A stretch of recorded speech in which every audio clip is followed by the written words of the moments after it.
Hello, good morning, सुप्रभात, welcome back my new another blog. कैसे हैं आप लोग? आई होप आप लोग अच्छे होंगे और अपनी प्रिपरेशन भी बहुत अच्छे से कर रहे होंगे। फर्स्ट ऑफ ऑल मैं आप लोगों को अपने आप से इंट्रोड्यूस करवा देती हूँ। मेरा नाम लक्ष्मी है।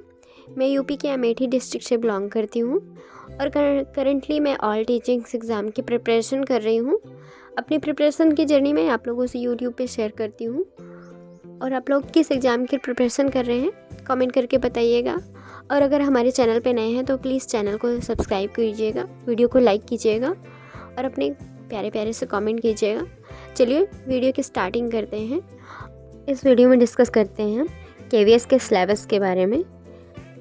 तो अभी जैसे कि आप लोग देख रहे होंगे न्यूज़ में और बहुत सारे चैनल्स पे बताया जा रहा है कि करंटली अभी टारगेट में हम लोगों की टारगेट में कोई वैकेंसीज़ नहीं है, तो हम लोग केवीएस की वैकेंसीज़ में अप्लाई कर सकते हैं फॉर्म, तो उसमें अप्लाई कर सकते हैं। और इसके लिए ज़रूरी होता है कि आप सीटेट क्वालिफाई हो और सीटेट क्वालिफाई में आप लोगों का 90 मार्क्स होना मस्ट होना चाहिए। और अगर आप सीटेट फर्स्ट पेपर अप्लाई करना चाहते हैं तो पीआरटी के लिए आप फर्स्ट पेपर अप्लाई कर सकते हैं। अदरवाइज़ आप लोग अगर एलिजिबल है, आपने बीएड कर रखा है, तो आप सेकंड पेपर अप्लाई कर सकते हैं केवीएस का। तो उसके लिए भी 90 मार्क्स क्वालिफाई होना मस्ट होता है।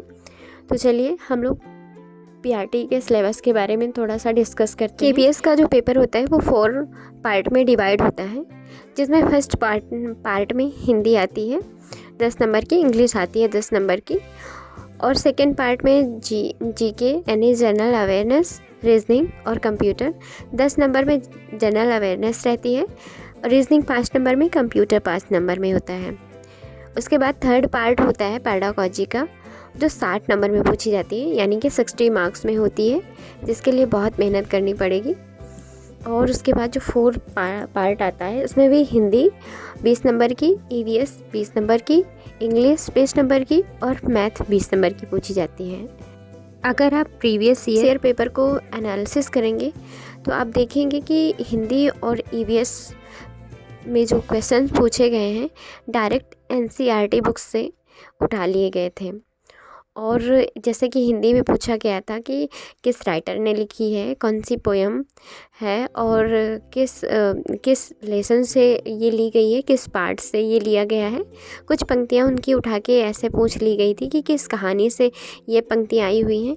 तो केवीएस के लिए सबसे ज़्यादा एनसीईआरटी को फॉलो करना होगा और एनसीईआरटी पर विशेष ध्यान देना होगा। तो इसलिए केवीएस की प्रिपरेशन के लिए एनसीईआरटी बुक्स मस्ट हो जाती है और ये प्रिपरेशन में काफ़ी हेल्पफुल भी होगी। और केवीएस के पेपर का जो प्रोसेस होता है वो भी 3 पार्ट में डिवाइड होता है। रिटन एग्ज़ाम जो होता है वो 16% मार्क्स का होता है, और उसके बाद जो होता है इंटरव्यू जो होता है 15 का होता है, डेमो क्लासेस भी 15 की होती है।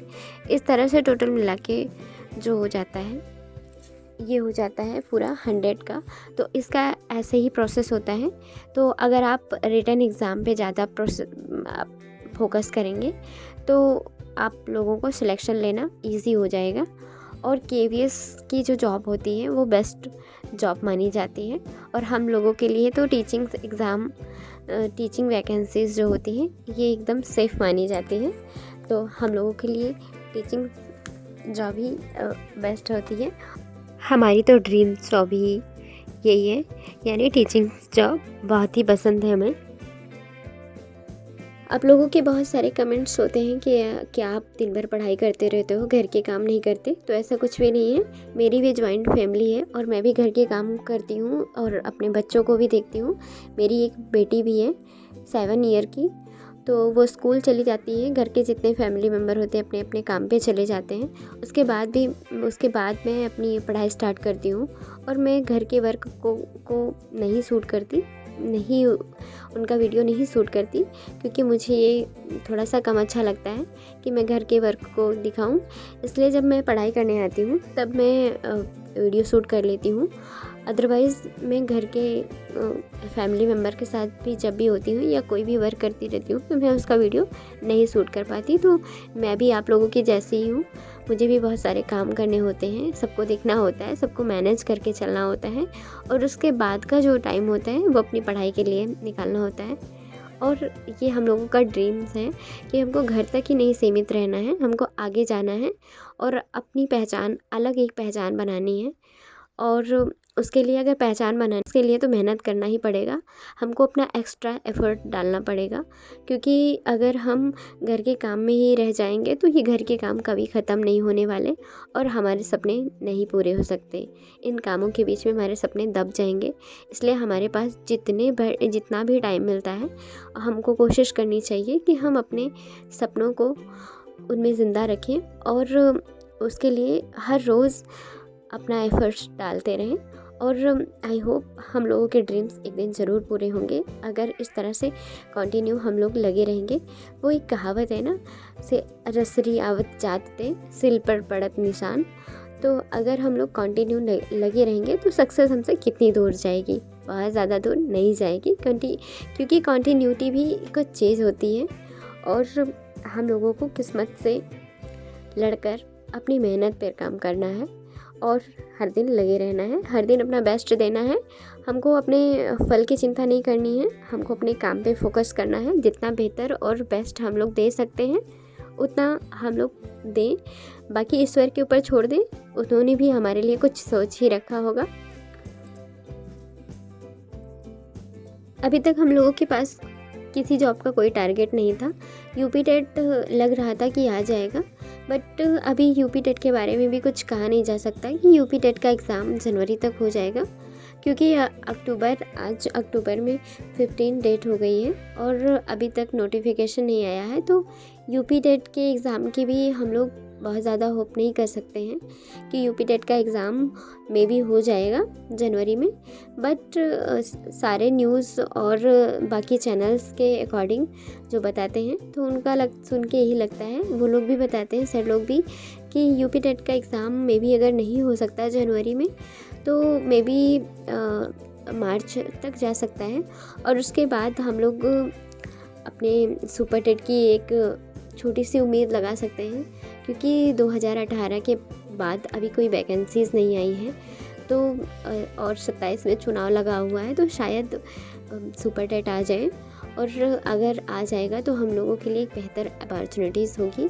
इसलिए अभी आपका जो भी सब्जेक्ट वीक है उस पर आप लोग उस पर अपनी पकड़ बनाइए और 1 घंटे 2 घंटे जो भी आप लोगों के पास टाइम है उसको मैनेज करिए और अपनी पढ़ाई के लिए वक्त निकालिए, क्योंकि इतने सारे सब्जेक्ट कवर करने हैं। हाँ, ये सही है कि जब हम लोगों के पास कोई टारगेट नहीं होता तब हमारी पढ़ाई बहुत अच्छे से नहीं हो पाती, बट अगर हम थोड़ा सा अपने आप को मोटिवेट करेंगे और एक सही प्रॉपर गाइडेंस खुद को देंगे और अपनी स्ट्रैटेजी बनाकर काम को मैनेज करेंगे तो हम 1-2 घंटे अपनी पढ़ाई के लिए निकाल सकेंगे। फर्स्ट प्रायोरिटी पर आप लोग अपनी टाइम को रखिए, टाइम मैनेजमेंट को रखिए और अपनी एक लिस्ट बनाइए कि हमके घर के कामों के बीच में हमको अपने लिए टाइम निकालना है। तो इस तरह से आप मॉर्निंग और आफ्टरनून और नाइट में मिला के 2-3 घंटे आप पढ़ाई कर सकते हैं। और जब तक आप नहीं चाहेंगे पढ़ाई करना तब तक आपके लिए एकदम फ्री वाला टाइम कभी नहीं मिलेगा कि अब आप फ्री हैं और पढ़ाई कर लें। इसके लिए आपको खुद ही स्टैंड लेना होगा और इस टाइम आपके पास टाइम है तो आपका जो भी सब्जेक्ट वीक पड़ रहा है, जैसे कि मैथ, रीजनिंग, जीके, जीएस, क्योंकि ये जो सब्जेक्ट होते हैं, ये जो सब्जेक्ट से क्वेश्चन आते हैं, ये लगभग एग्ज़ाम में आते रहते हैं। तो आप लोग जब तक आप लोगों के पास टाइम है आप अपने इन सब्जेक्ट को मजबूत कीजिए और थोड़ा थोड़ा सा पढ़ते रहेंगे तो अचानक से अगर वैकेंसी आ भी जाती है तो आप लोगों को फिर उसके लिए अलग से एफ़र्ट नहीं डालना पड़ेगा और काफ़ी लोगों के अकॉर्डिंग आप लोगों की प्रिपरेशन भी काफ़ी अच्छी हो जाएगी।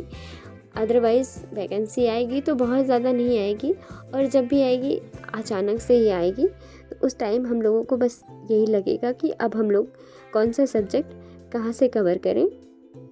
तो इसलिए आप लोगों को अभी जितना भी टाइम है आप लोग अपनी स्टडी को प्रॉपर दीजिए और थोड़ा थोड़ा ही सही अपनी स्टडी करते रहिए। चलिए मिलते हैं नेक्स्ट ब्लॉग में कुछ और पॉजिटिव बातों के साथ। तब तक आप अपने आप को पॉजिटिव रखिए, अपने हेल्थ का ख्याल रखिए और अपने आप को हर दिन बेहतर बनाते रहें। मिलते हैं नेक्स्ट ब्लॉग में कुछ और पॉजिटिव बातों के साथ। तब तक के लिए bye bye and take care.